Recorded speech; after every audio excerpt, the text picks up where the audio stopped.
دنیا میں انسانوں کی رشد و ہدایت کے لیے اور انسانوں کی فلاح و بہبودی کے لیے اللہ تبارک و تعالیٰ نے انبیاء علیہ السلام کا ایک سلسلہ چلایا۔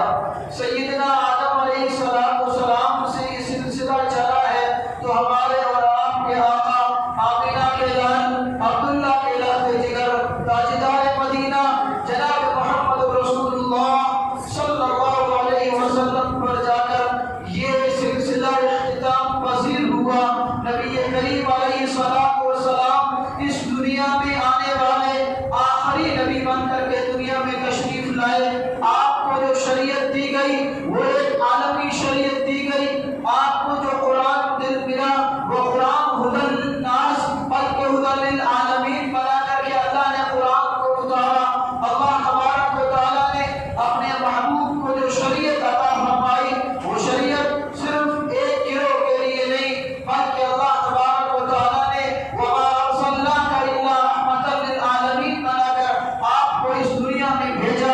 آپ سے ملنے والی ہدایات اور آپ علیہ السلام کی شریعت سے صرف مسلمان نہیں بلکہ دنیا کی ہر قوم کو فائدہ ہوتا ہے جو اس پر عمل کرتے ہیں۔ اور خصوصاً اللہ تبارک و تعالیٰ نے اہل ایمان کے لیے نبی کریم علیہ السلام کی ذات کو اسوہ بنایا۔ لقد کان لکم فی رسول اللہ اسوۃ حسنہ۔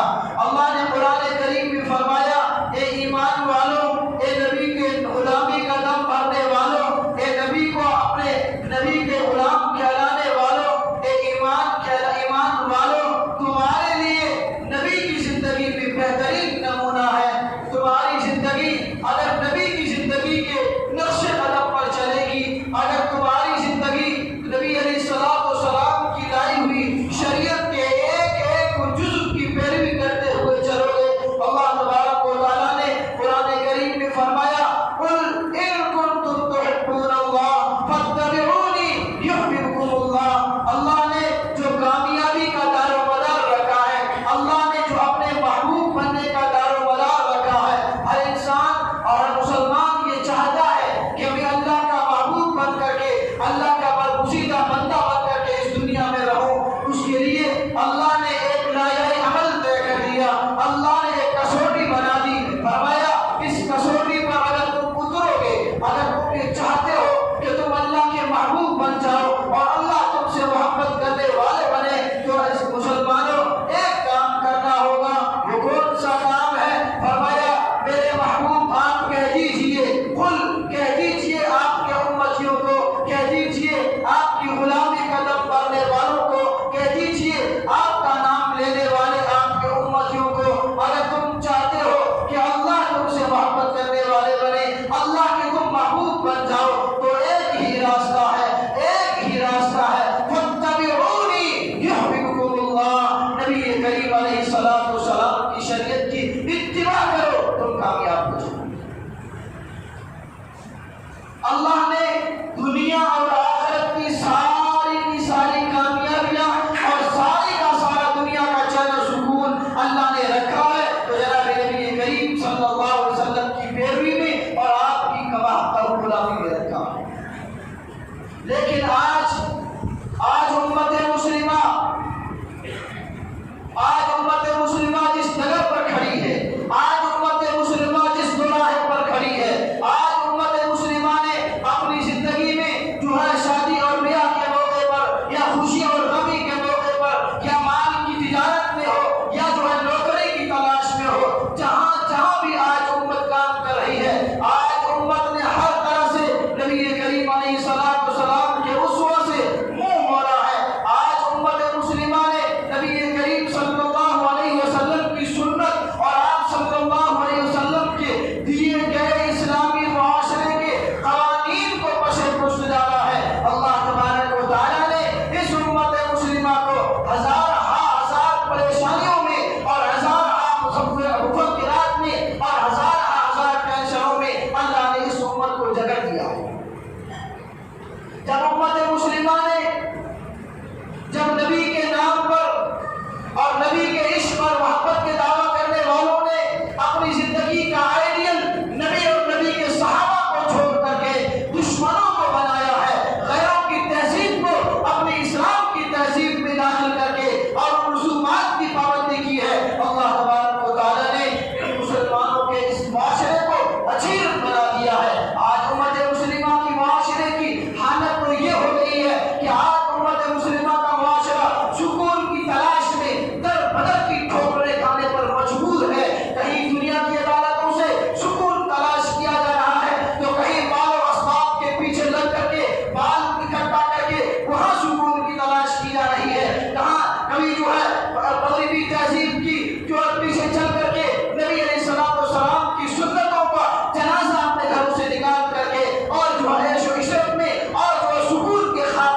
اللہ تبارک و تعالیٰ نے نبی کریم صلی اللہ علیہ وسلم کے ذریعے سے ہماری پیدائش سے لے کر موت تک کے سارے مسائل میں رہبری فرمائی۔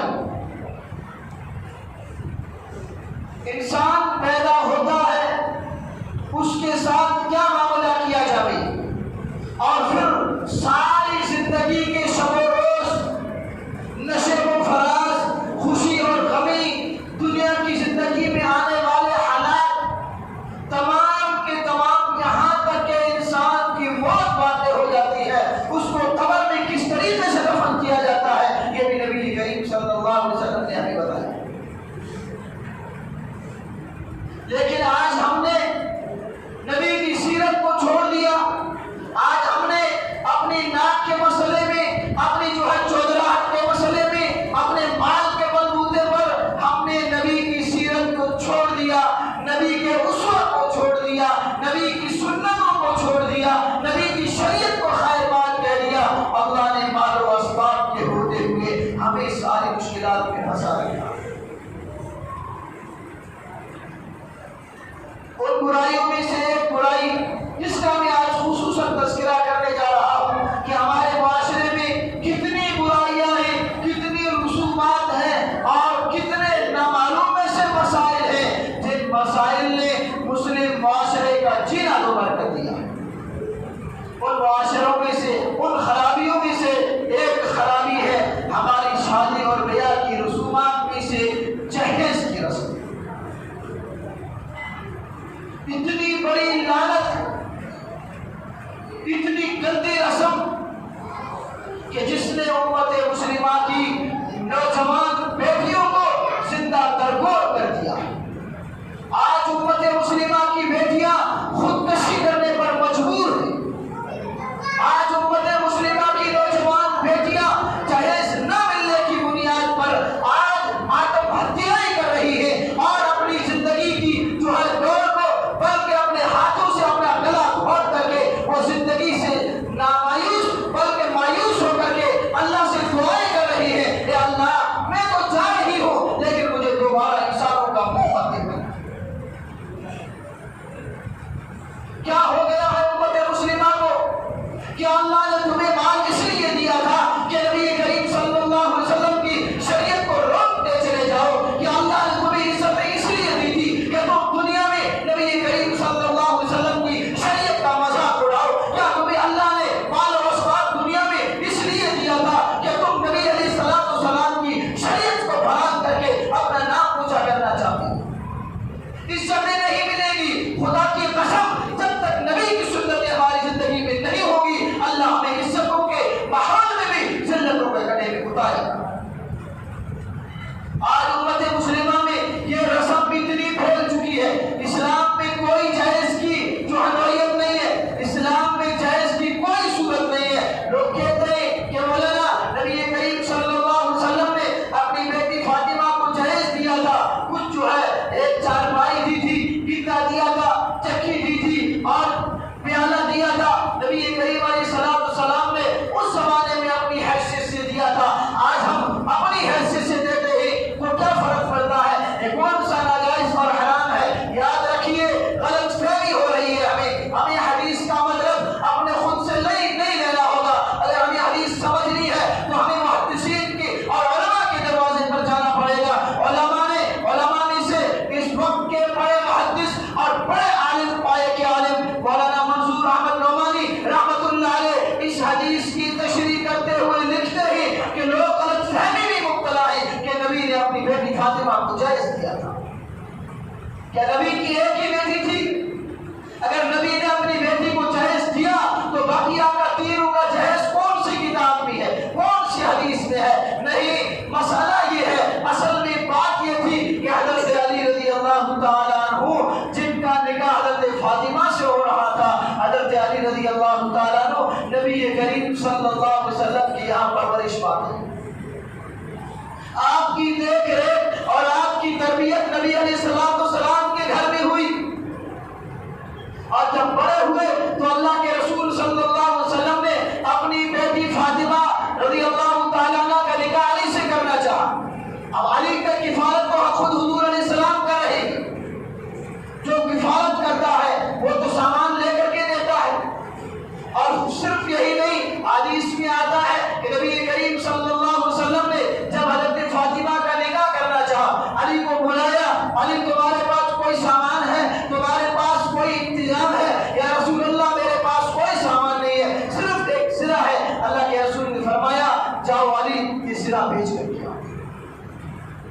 حضرت علی بازار میں جاتے ہیں، وہ زرہ حضرت عثمان رضی اللہ تعالیٰ عنہ خریدتے ہیں، بعد میں وہ آپ کو ہبہ اور ہدیہ واپس کر دیتے ہیں، لیکن وہ زرہ کی قیمت لا کر کے نبی کریم صلی اللہ علیہ وسلم کی خدمت میں حضرت علی نے پیش کی، اور اسی قیمت سے حضرت علی رضی اللہ تعالیٰ عنہ کے گھر کا سارا سامان اللہ کے رسول نے دلوایا۔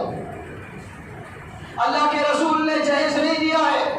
آج اس میں جہازہ کا لفظ جو آیا ہے اس کی تشریح علماء نے یہ کی ہے کہ ضرورت کا سامان، چونکہ علی کا کوئی اپنا گھر نہیں تھا، علی نبی کے گھر میں رہ رہے تھے، اس لیے اس کا انتظام اللہ کے رسول نے علی کے مربی ہونے کی حیثیت سے کیا ہے، حضرت فاطمہ کو جہیز کی حیثیت سے نہیں کیا۔ اندازہ لگائیے، یہ جہیز کی رسم مسلمانوں کی نہیں، اللہ تبارک و تعالیٰ نے قرآن کریم میں فرمایا ہے، اللہ کی نشانیوں میں سے وَمِنْ آيَاتِهِ أَنْ خَلَقَ لَكُم مِّنْ أَنفُسِكُمْ أَزْوَاجًا لِتَسْكُنُوا إِلَيْهَا وَجَعَلَ بَيْنَكُم مَّوَدَّةً وَرَحْمَةً۔ اللہ کی کاریگری اور اللہ کی قدرت کی نشانیوں میں سے ایک بڑی نشانی یہ بھی ہے کہ اللہ نے تم ہی میں سے تمہارے دل اور تمہاری زندگی کو پرسکون بنانے کے لیے اللہ نے تمہارے لیے بیویاں پیدا کی ہیں، عورتیں پیدا کی ہیں، جن سے شادیاں کر کے، جن سے نکاح کر کے تم زندگی کا سکون حاصل کرنا چاہو۔ وہ نکاح جس کو نبی نے سکون بتایا، وہ نکاح جس کو نبی نے آدھا ایمان کی تکمیل بتایا تھا، وہ بیٹیاں جس کی تربیت پر نبی نے جنت کی بشارت دی تھی، وہ بیٹیاں جو زمین زمانہ جاہلیت میں زندہ زمین میں دفن کی جا رہی تھی، نبی علیہ الصلوۃ والسلام نے وہ عزت کا مقام عطا فرمایا۔ اللہ کے رسول نے فرمایا جس آدمی نے دو بیٹیوں کی پرورش کی اور اس کی تعلیم کا بہترین انتظام کیا اور ان کو بہترین گھرانے میں بیاہ دیا اور ان کی شادی کر دی، اللہ کے رسول نے فرمایا وہ آدمی اور میں جنت میں اس طریقے سے ہوں گے جیسے ہاتھ کی انگلیاں۔ بیٹی کی پیدائش کو رحمت بتلایا گیا، لیکن آئے افسوس آج امت مسلمہ اور مسلم معاشرے میں بیٹی کی پیدائش کو منحوس سمجھا جا رہا ہے۔ آج جس کے گھر میں بیٹی پیدا ہوتی ہے، ابھی بیٹی کی پیدائش کی خبر باپ کے کانوں تک نہیں پہنچتی ہے کہ باپ کی پیشانی پر پسینہ آنا شروع ہو جاتا ہے۔ کیوں؟ اس لیے کہ ہم نے رسومات اتنی اکٹھی کر لی ہے، باپ سوچتا ہے کیسے تو میں اس کی منگنی کروں گا، منگنی میں بھی لاکھوں کا خرچہ، پھر شادی میں لڑکے والے کی ڈیمانڈ کے مطابق جہیز دے پاؤں گا یا نہیں دے پاؤں گا۔ ہم نے سنا نہیں کچھ دنوں پہلے احمد آباد گجرات کی رہنے والی عائشہ نامی ایک خاتون اسی جہیز کی بھیٹ چڑھ کر کے ہمیشہ اپنے آپ کو پانی میں ڈبو کر کے خودکشی کر لیتی ہے۔ صرف یہی نہیں، ابھی عائشہ کا کیس مکمل بھی نہیں ہوا تھا کہ کرناٹکا میں ایک پھر لڑکی کھڑی ہوئی اور اس نے اپنی ویڈیو بنائی اور اس نے کہا کہ میرے ساتھ بھی ظلم ہو رہا ہے۔ ابھی اس کا بھی ویڈیو وائرل نہیں ہوا تھا، ہمارے پھر راجستھان میں کچامن کی ایک عورت پھر کھڑی ہوئی، اس کا بھی ویڈیو سوشل میڈیا پر وائرل ہوا۔ ابھی کچھ دنوں پہلے کل کی بات ہے، ایک عورت کا ویڈیو پھر آیا، ایک ندی میں کودتی بچی کو پولیس والا پکڑ کر کے خودکشی کرنے سے بچا رہا ہے۔ آخر ایمان والوں، سرمایہ داروں، مالداروں، کیا ہو گیا ہے ہمیں؟ اس غریب کی بچیوں کی آہیں یہ مالدار لے رہے ہیں۔ میں صاف کہنا چاہتا ہوں، جس آدمی کو اللہ نے مال دیا ہے وہ اپنی بیٹی کو جو ہے وراثت میں حصہ نہیں دیتا ہے، بلکہ جہیز میں سب کچھ لوٹا دیتا ہے۔ جہیز کیا ہوتا ہے؟ تاکہ میرا معاشرے میں اور میرا خاندان میں نام اونچا ہو جائے گا کہ میں نے اپنی بیٹی کو اتنا سامان دیا، میں نے اپنی بیٹی کو اتنا اچھا انتظام کر کے دیا۔ مسلمانوں، اللہ کے یاد دکھلانے کی کوئی قدر نہیں ہوگی۔ اللہ کے رسول صلی اللہ علیہ وسلم نے فرمایا جس آدمی نے دکھلانے کے لیے کوئی کام کیا ہوگا اللہ قیامت میں فرمائیں گے جا جس کے دکھلاوے کے لیے تو نے کیا تھا اس سے لے جا کر کے بدلہ لے لے، میرے پاس تیرے بدلہ کوئی بدلہ نہیں۔ مسلمانوں، اللہ کے واسطے اس منحوس رسم کو اپنے معاشرے سے پاک کرو، ورنہ آئے دن عائشہ اگر اسی طریقے سے خودکشیاں کرتی رہی، اگر غریب کی بچی مظلوم ہو کر کے اور جو ہے دوپٹے میں سر ڈھانپ کر کے اور رضائی میں منہ چھپا کر کے روتی رہی تو اس کا بھگتان ہمیں جو اور آپ کو بھگتنا پڑے گا۔ بہت بڑی اور بری لعنت ہے اس معاشرے کی، اور شرم نہیں آتی ہمارے نوجوان کو، اچھی فیملی سے بلانگ کرتا ہے، اچھا پیسہ کماتا ہے اور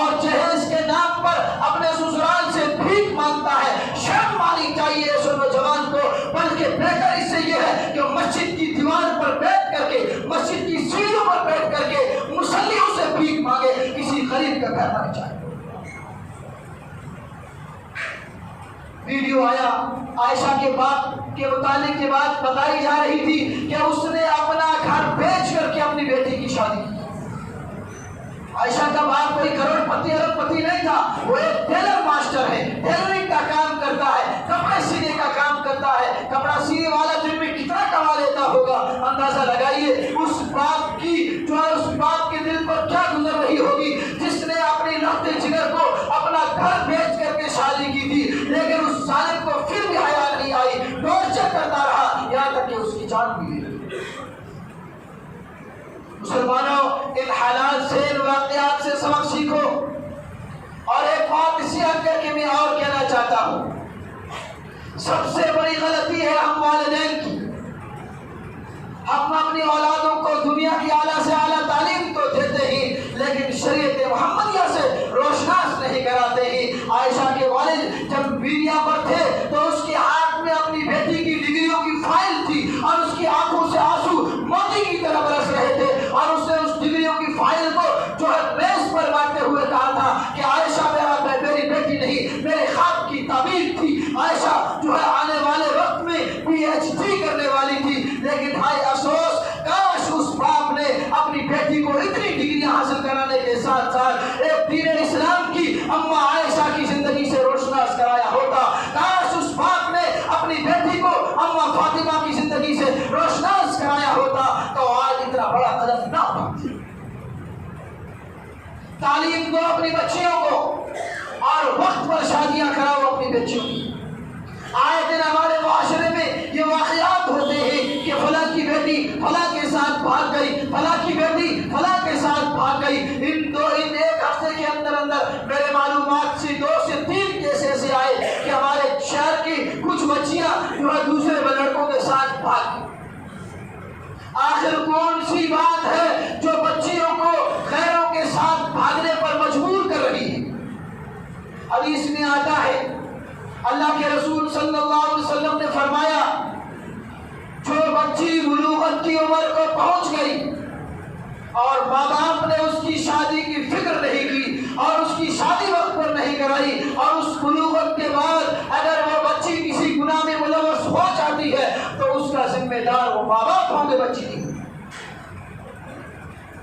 بچیوں کو برا بلا کہا جاتا ہے، لڑکے کو برا بلا کہا جاتا ہے، نہیں، ظالم خود ماں باپ ہے جس نے اپنی بچیوں کو اسلام کی تعلیم نہیں دی، جس نے اپنی بچیوں کو پردے کی تعلیم نہیں دی اور اپنی بچیوں کا وقت پر نکاح نہیں کروایا، جس کی وجہ سے انسان کی خواہشات ہوتی ہے، انسان کے اندر ایک جذبات ہوتے ہیں، اگر ان جذبات کو حلال طریقے سے پورا نہیں کیا جائے گا تو وہ حرام کا راستہ ڈھونڈے گا۔ اس لیے مسلمانوں، اپنی بچیوں کو اور اپنے بچوں کی اچھی تعلیم دلاؤ، جہاں دنیا کی تعلیم کو اعلیٰ دلاتے ہو وہاں نبی کریم صلی اللہ علیہ وسلم کی مقدس شریعت کی تعلیم دلاؤ، تاکہ کے آگے والے وقت میں اگر ان پر حالات بھی آ جاتے ہیں تو صحابہ اور صحابیات کے واقعات کو پڑھ کر کے اپنی زندگی میں سکون حاصل کر سکیں۔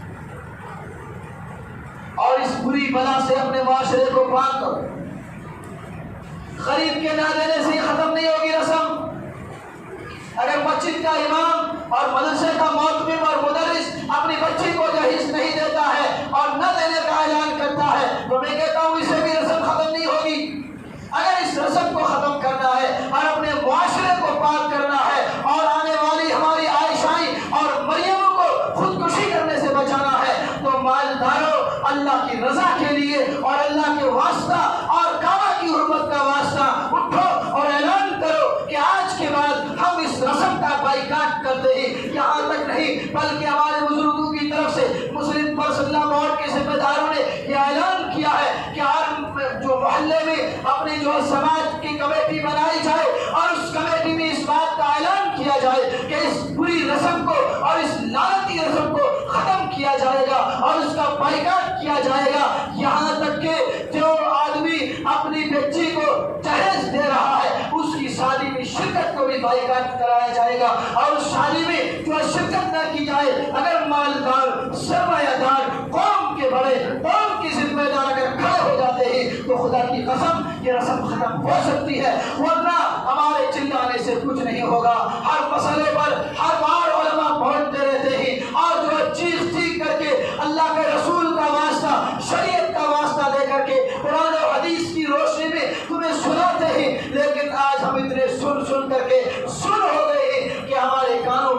یوں بھی نہیں رہتی ہے. ہم یہاں تو تھوڑا افسوس کر لیتے ہیں, لیکن سب سے بڑا دنیا میں معاشرے کو پاک کرنے کے لیے سب سے کٹھن جو قدم ہوتا ہے وہ ایک رسم کا بائیکاٹ.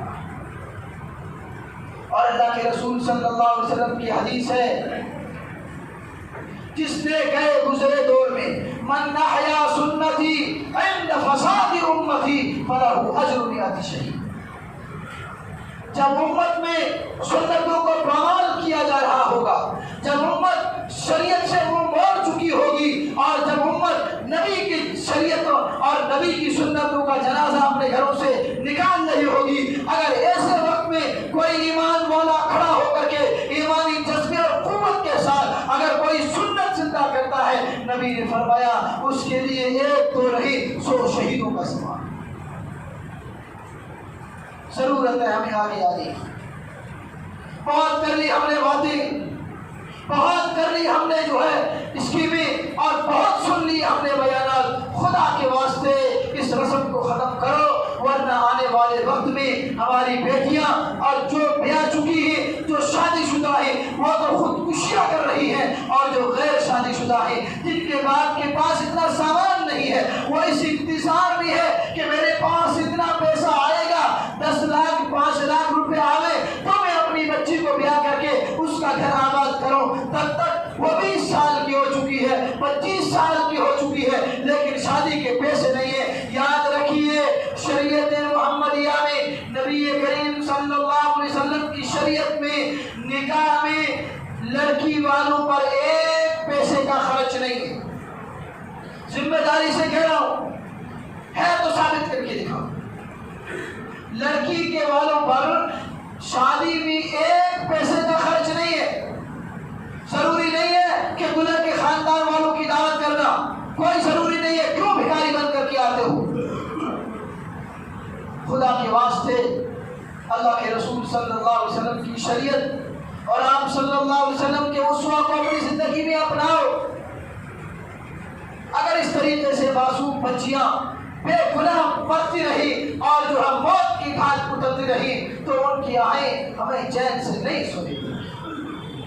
اس لیے ارادہ کرے سرمایہ دار ذمہ دار اپنے اپنے محلے میں تشکیلی کمیٹیاں بنائی جائیں, اور جو ہے سوشل اس کا بائیکاٹ کیا جائے.